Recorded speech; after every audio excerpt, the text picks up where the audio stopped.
आज की कहानी है वह और मैं। जब भी उसे देखो नफ़रत की ही बात करता है, मरने और मारने में ही विश्वास करता है। कौम परस्ती तो उसकी रग रग में भरी है।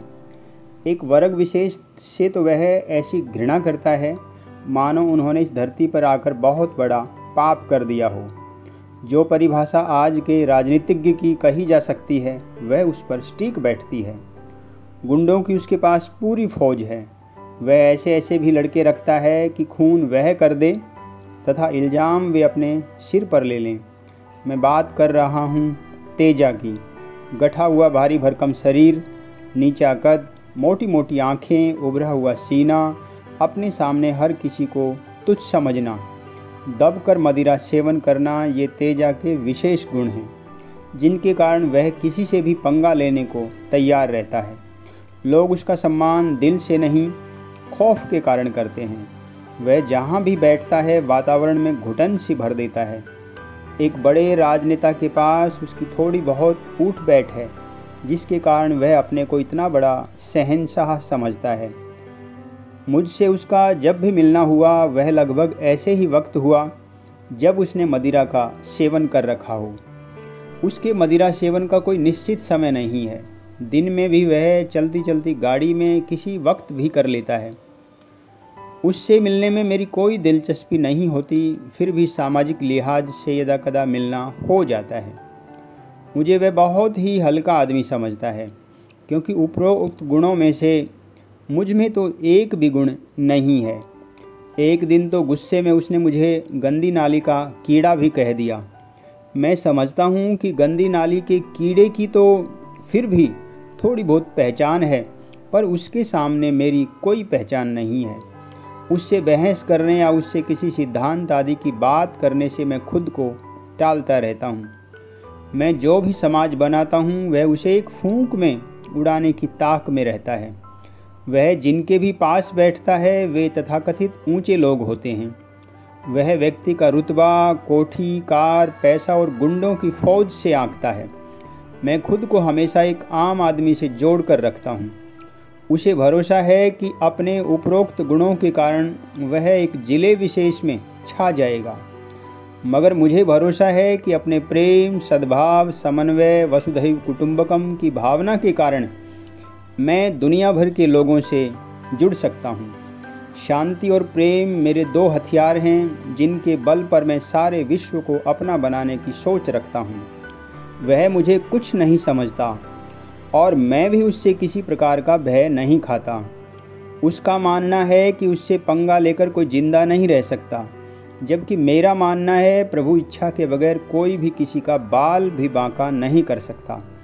वह अपने रुतबे का भय दिखाकर मुझे भीरू बनाना चाहता है, पर मुझे सिवाय बुराई के किसी का भी डर नहीं है।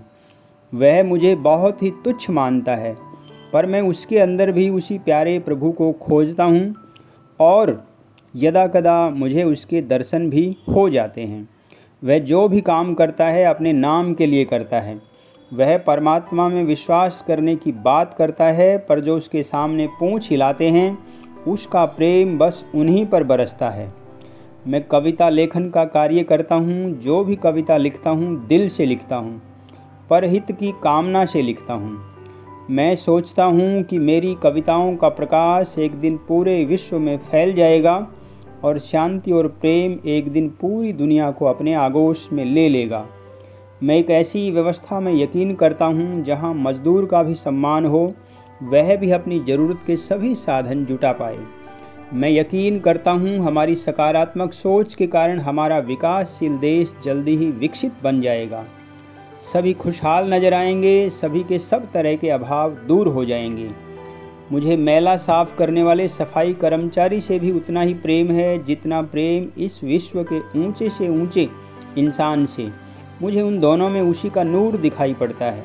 मैं प्रार्थना करता हूँ हमारे प्रभु से कि काश तेजा भी आम आदमी से जुड़कर भी अपने आप को उतना ही गौरवान्वित समझे जितना इस देश के किसी मंत्री से। वह कौम परस्ती की बातें छोड़कर सर्वे भवन्तु सुखिनः, सर्वे सन्तु निरामया की भावना में विश्वास करे। वह वर्ग विशेष से नफरत करना छोड़कर सबके अंदर उसी प्यारे प्रभु के दर्शन कर पाए। काश उसे कीड़े के जीवन का भी औचित्य समझ में आ जाए।